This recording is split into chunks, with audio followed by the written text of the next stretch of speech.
So our first exercise really is learning to slow down.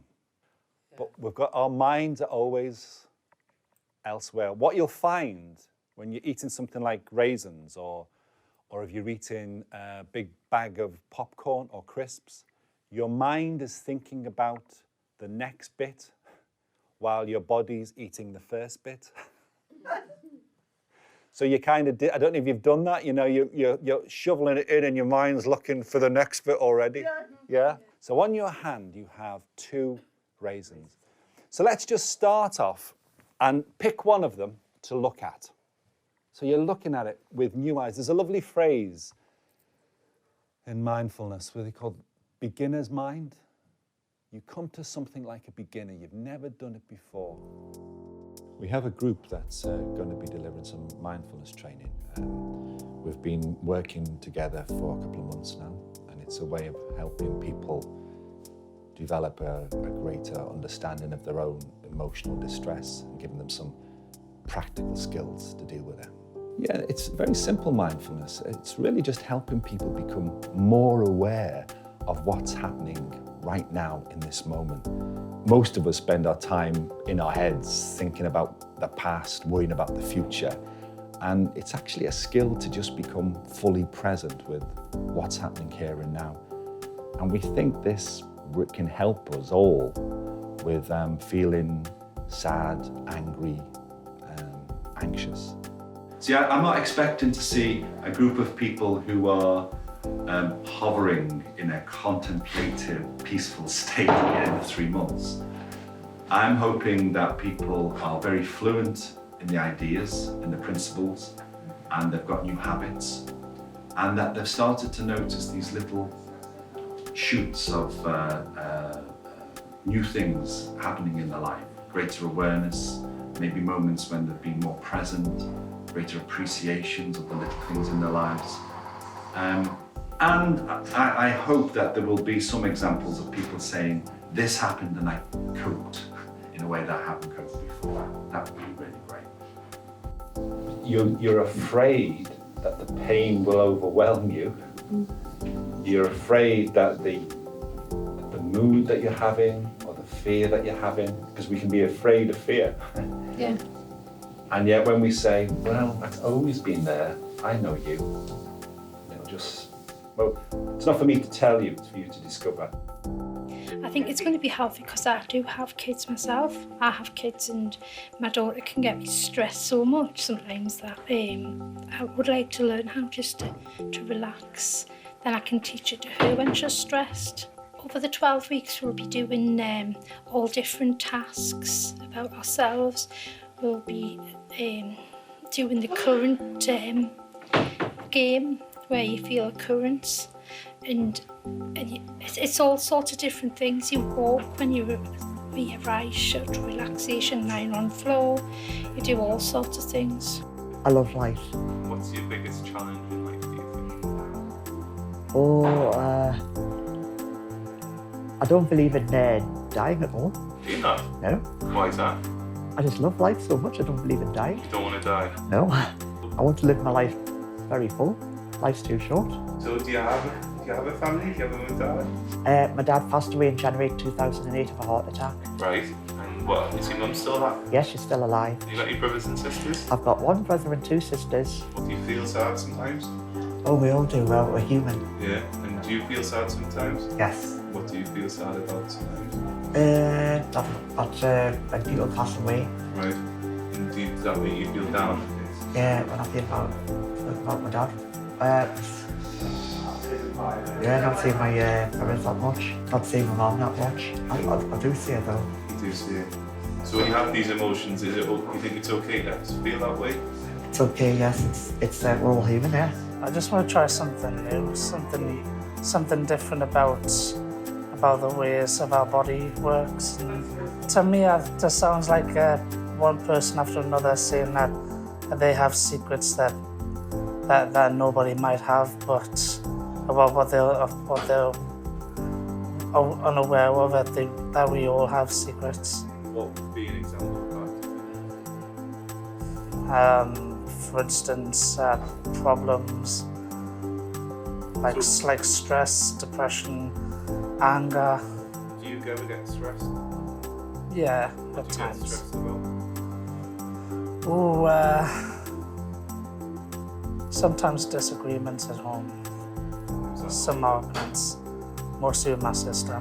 So do you think the mindfulness might be able to help you deal with that, maybe? It probably may not change the way of our household, but it will change my emotions, control. And why do you think that's important? To me, important about that is that I can control my emotions based on how bad it is. Unless you're experiencing it, it doesn't make any sense. But there's a lovely book by a Buddhist monk. It's called The Miracle of Mindfulness. And there is something miraculous in this. And it seems to be around this, I know you. Because we're not trying to get rid of anything. Whatever it is we've been carrying around for years, it's starting to say, okay, you turn up sometimes, I know you. You find a place for it. Buddhism, we talk about the Noble Eightfold Path, which includes mindfulness. So that's the whole sort of, all the things you need to practice to become enlightened. So things like right understanding, right thought, right speech, right livelihood, and also right concentration, sometimes called right mindfulness. Just, bringing your mind back to what you're doing, being aware in every moment.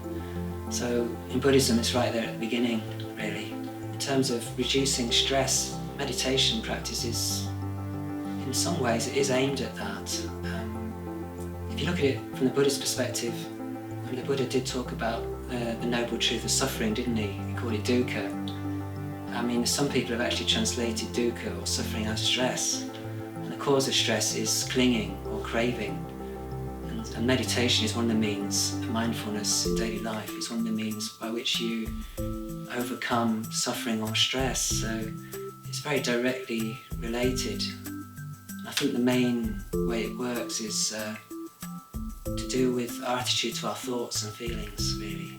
Not being so completely caught up in them so that they take over and become like a reality. And one thing I'm very aware of is if I worry too much, get anxious about the future, it's like you generate this whole world of possibilities, all the things that can possibly go wrong. And that is an actual kind of fantasy world you create, but if you're not careful, you live in it and you start kind of acting as if it was real. But if you really ground yourself in the meditation and just being in the body, being right here now, it cuts through a lot of that stuff. You realise it's a fantasy partly, and if in the present moment, in this body, you can actually cope, you can deal with any situation in front of you, because you're there. I think part of the problem with stress is you're not there half the time, because you're kind of worrying. It's like, So it's very direct, I'd say, in terms of dealing with stress. We tend to call it more broadly suffering.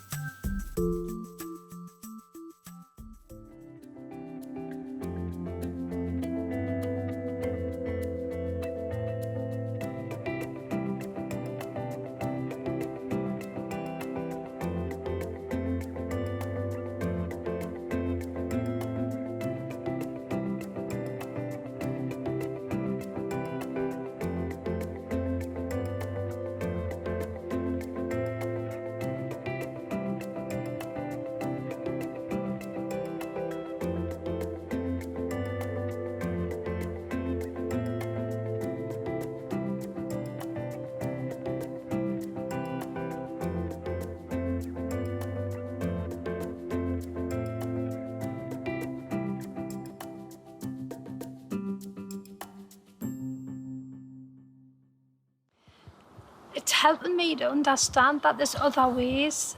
There's a way that costs nothing at all, that you can help, like when you're so stressed and stuff, you don't need to go and pay for a service, that you could just do it yourself by relaxing and learning how to do that. I think it's a really big thing, that. So the first thing is standing up, knowing, becoming. Do you remember last time we talked about remembering? And I was asking you to how we remember something, and you were all able to remember what you'd done this morning, remember what you did yesterday. And then I said, but how do you re-body? Which is a really funny word. Re-body. And it's like getting back in touch with what's going on in my body right now. Because at any given time, you know, you're listening to me, but I bet you in your head, you've got another little story going on. You might be thinking of what I'm going to do next, or I want to sit down, or, you know, everybody has this little chatter going on in the head. So what we want to be able to do is to help you become much more aware of the physical sensations in your body as we're feeling them. When you're ready, with your eyes closed, to start to become aware of this wonderful fact that you're breathing.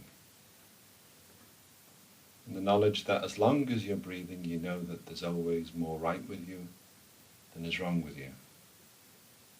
And what we'll do as we're sat here, as we lay here breathing,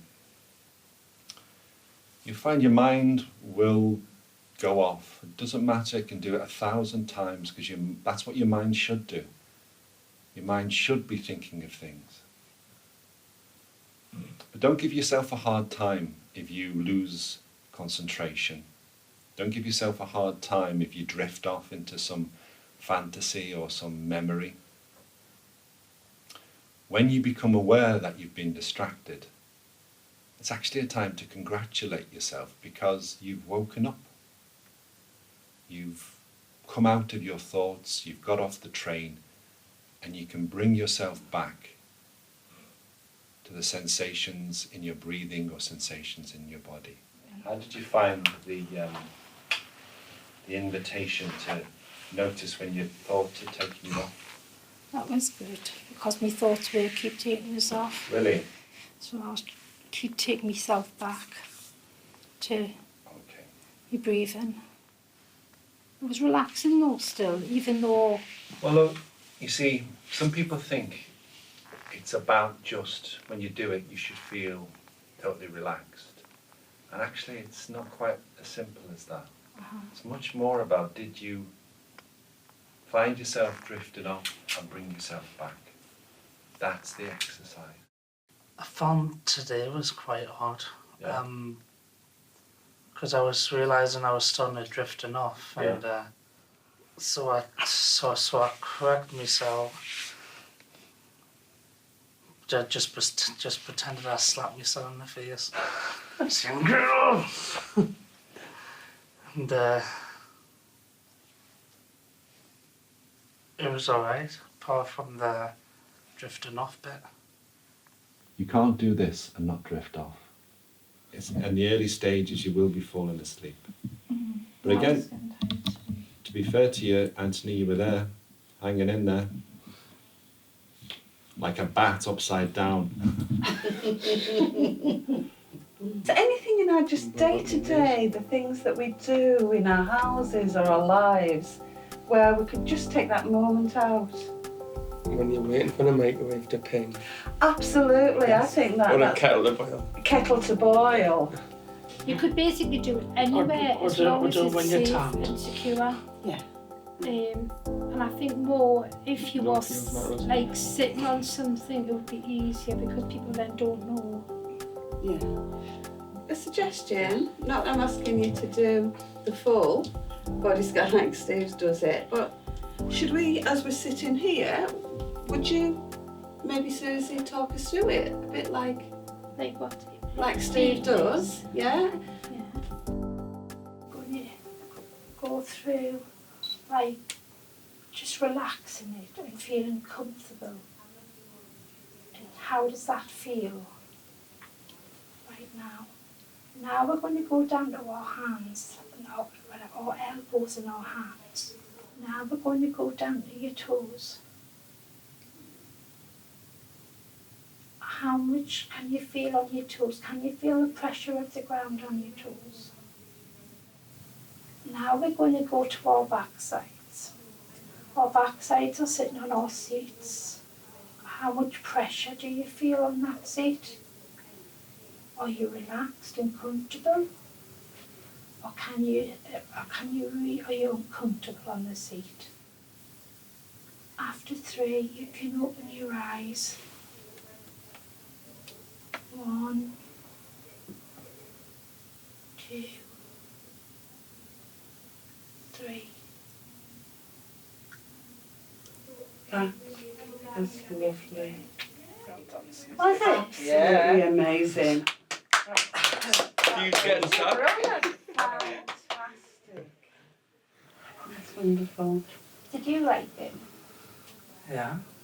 Did you not want to laugh for the being me? I'm very surprised you were managing this well, way. I'm trying to be as professional as possible, and now it's on to Lindsay now. He's doing it, I was watching him though. And when he was in his relaxed pose, he was like saying, I can feel it. And when he got further down, he was so relaxed. So he was like answering, but not loudly. And he was just doing it in his own way. And it was nice watching someone do that. That suggests, it sounds like you were very much there with Susie as she's talking us through it. Great. Fantastic. Yeah, I'd say. Because what you're practicing, your mindfulness muscles, is you're going looking. You're looking for those sensations in your toes. And if you can't find them, it doesn't matter because you're looking. And actually you're learning how to drive your awareness as opposed to your awareness just being driven by other things. So, if you're having a bad day, your awareness will be driven by bad moods, and you'll be driven to get on trains with bad thoughts. That's right. You're learning to drive it a little bit. You won't stop the thoughts, but you'll have a space where maybe you won't get on those trains as much. And it starts by looking for your toes. If I'd bought these, I would just go, ugh. And you could probably eat a pack in one mouthful. Mind back, our attention back, and slow ourselves down and be present. So this is what this exercise is all about. So it feels a bit odd at first, but that's the rationale behind it. So on your hand, you have 2 raisins. So let's just start off and pick one of them to look at. Now if you put it underneath your nostrils. Now, because these are relatively fresh, it may give you a memory as you breathe it. It might remind you of a time, of a type of food, of a cake. Just one sniff. And then, having looked at it, listened to it, smelt it, just put it on your lips, just between your lips, like this. And then maybe you want to move it around your mouth with your tongue. And you become aware of all these shapes that you described before. I mean, clearly your mind's sort of questioning, what are you doing at the moment? And then when you're ready, if you just gradually, without swallowing it straight away, start to munch it and just let those flavors fill your mouth. Did you feel a difference between the first and the second one? But you didn't scoff that first raisin, did you? And it was nicer. Yes. Was it? Because I took my time, and the difference between the first one and the second one was completely different. Yeah. I just bit it and swallowed it, and that was it. Yeah. Gone. Where that other one, you could taste the juice, you could feel it. It was different. It's like you do the same thing all the time. You're on autopilot. You get up in the morning, you do the same routine. You do this. Yeah. Yeah, you don't have time to sit down and enjoy that current or a sandwich or something. You just don't have time. Do you know what autopilot means, Michael? Well, it means like you get up in the morning and all of a sudden you're dressed and you don't realise you've got dressed. Oh, yes. You eat your breakfast. Yeah. Yeah, like sleepwalking. That's yeah. You go on a journey and you arrive and you think, how did I get here? You eat your sandwich and, oh, it's a shame. I was looking forward to that.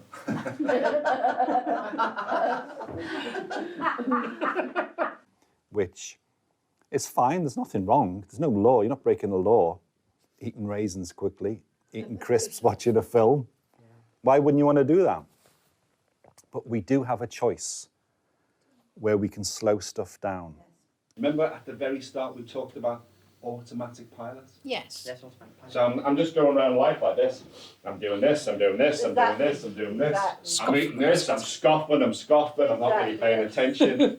And the day's gone. And I've missed it. So, where's the biscuits gone?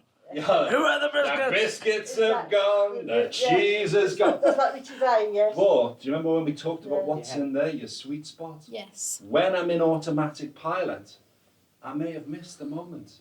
Yeah. Somebody Happening who I well. love might have been talking to me, but I'm just automatic pilot. Like, it might have been a beautiful day.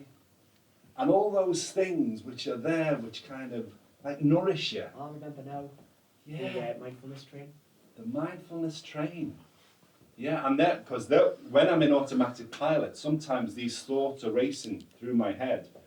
And I'm spending so much time getting on the bloody train and going places. Instead of going on the plane. Instead of being here. Well, from Michael's point of view, yeah. I mean, if you're going to go on a plane, if you're going to do something, be on the plane. Yeah. If you're going to be with your friends, be with your friends. If you're going to eat something, eat something. But we can be somewhere else. Train is like, say if you're stressed one morning, you get up and, you just don't know what you want to do with yourself that day, that you don't open doors. You can actually step on a train, or you can choose what you want to do between stepping on that train or going the other way. What about when I was asking you to just expand your attention as we were preparing for the train, coming into the station and being aware that we were going to get up amongst, a busy train, people around us, and then go onto the platform. How did it feel about expanding your attention? I feel prepared for what I was thinking of when I was getting on a train. I see some people and I thought, oh, they're all right. So I just let them carry on with their journey so I can carry on with mine. You'd gather your thoughts, you focus on your breathing. How did that feel when you were in such a busy situation? But it can be done. It's like, yes, you're stressed, you know what I mean? But you can just sit down, do your breathing wherever you are. You can do it anywhere. Even if it's raining outside and you're sitting in a cold metro, you can do it. You know what I mean? Did you find a difference from having gathered your thoughts and then focusing on your breathing? Did you notice a difference? Yes. Yeah. You're getting more agitated, but when you listen to your own breathing, it makes you feel calmer.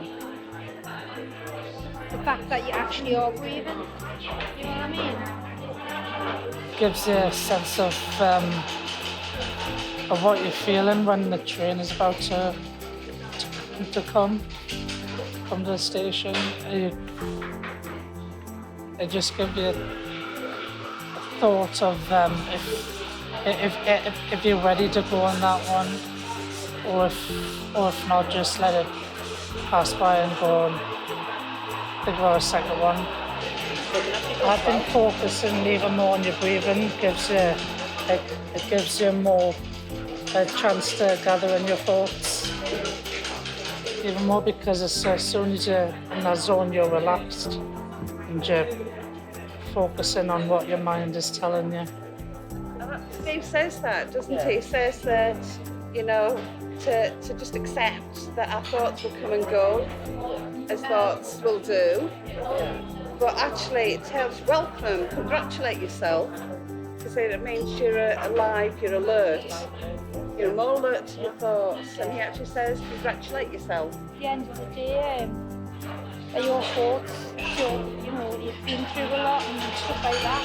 So you have to, you know, like treat them like that your thoughts, but you can choose what road you're going to go down, whether you're going to go down the road that's going to bring you out of hell, or you're going to go the opposite way. So again, it's that bit of saying hello to them. Oh, welcome, there you are, that thought. I respect, but no thank you, I'm going to respect it and I'm going to let you go on your way. Yeah, that's exactly, yeah.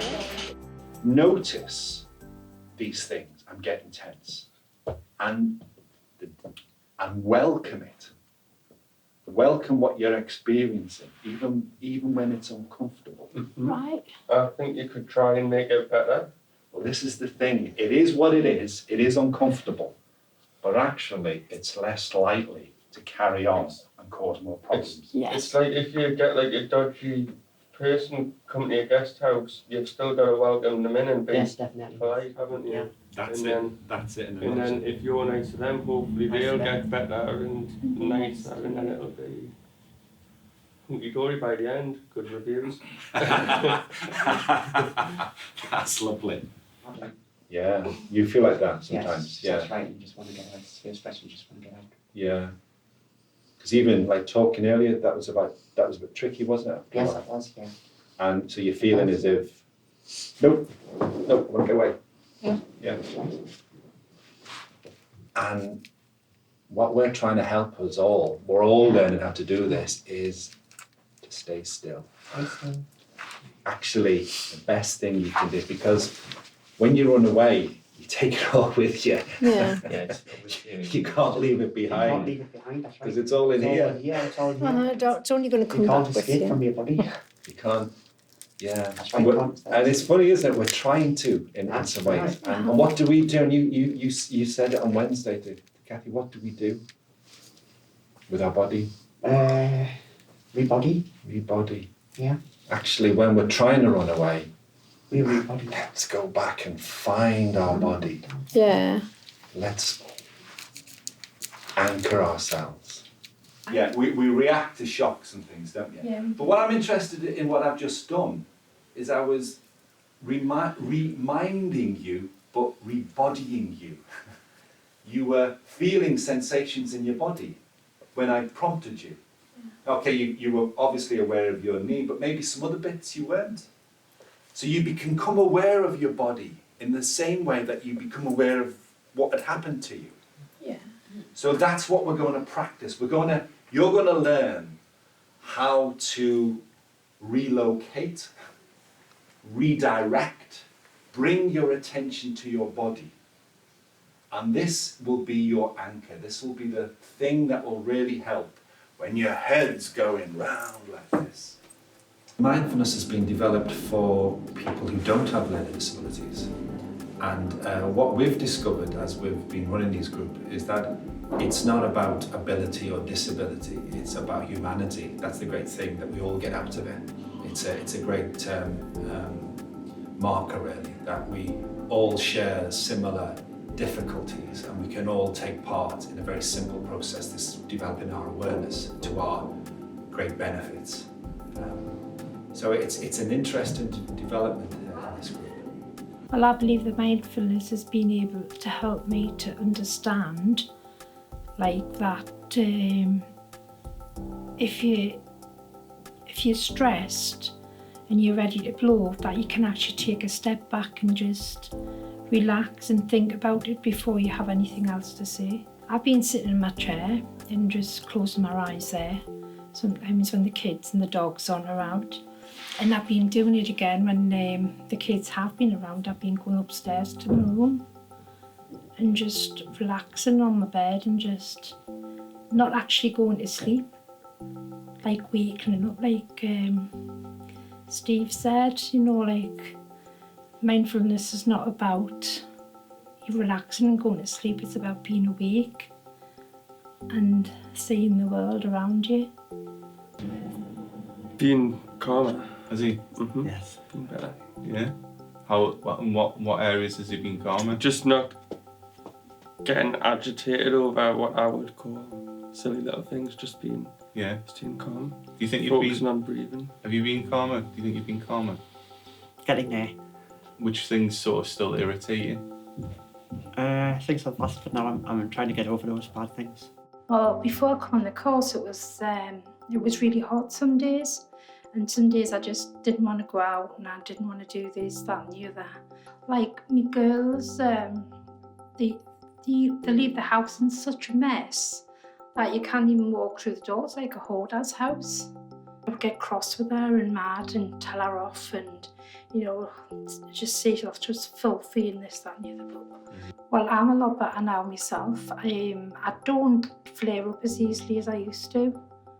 I think about things first as well, because the mindfulness thing helps you to think as well about what you're doing and how you're reacting and stuff. How's that affected your sort of behaviour and stuff? Oh, it's great. I just go, come in, oh, girls, what a mess. Come on, let's get tidied up. And it's a lot better. For instance, my son Anthony, he went to the gym yesterday and he was on the bike thing and he was feeling a bit out of place. He didn't want to be there. His legs were killing him. And I just noticed that my head and my feet are getting tense. Yeah. And everything. And I thought if I did a bit of a mindful walking. On the treadmill? Yeah. Yeah. And that somehow eased the pain away. And Really? yeah. And then about time I start finishing, I've just got 10 seconds before I finish the session of a treadmill. And I thought, So I just kept on going to that 10 seconds. Oh, lovely. I used to get angry at the TV, but What used to happen? Can you remember? can't remember. I don't remember. Did you used to throw the control, or Yeah, I did, but now I don't. why do you think that? I was just angry. I was just angry, but now I just try and forget it. What were you angry at? The TV soap, Why was it making you angry? Can you remember? bit of violence in the TV soap. Okay. And why do you think you've been able to be okay with it now then? Yeah, I just think I'll sit and rebody myself. Right. And what does that do?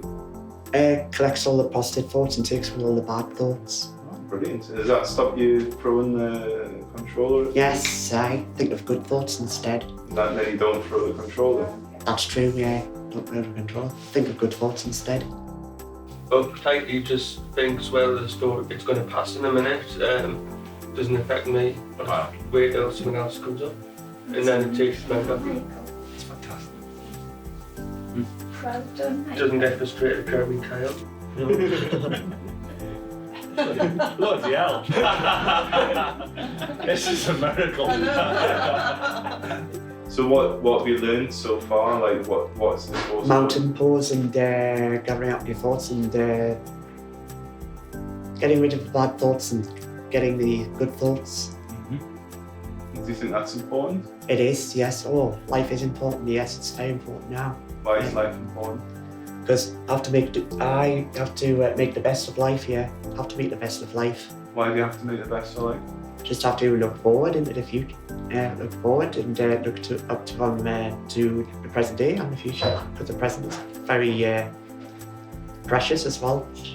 Is that something you've been taught here at the present moment? To live in the present moment? Yes, I like it. I like it as well. And then getting to appreciate it more. Get to appreciate things more with the mindfulness course. Since this is my 11th week, after all we've done for this course, I felt a lot more relaxed, a lot more. I'm aware of what my body is doing. By the end of it, I just felt alert. I actually felt happy. Just being me. Yeah, well you should be. Because I miss being my own self. Well, we need you to be your own self. I don't want to just sit in the corner hitting my head against one that says, why me? Why me? Leave me alone. I felt so much happier. Never been happy like that. For a long time. It's I been a know, long time. even since Nana's died. Hey, I don't know, I just felt me again. Well, that is just wonderful.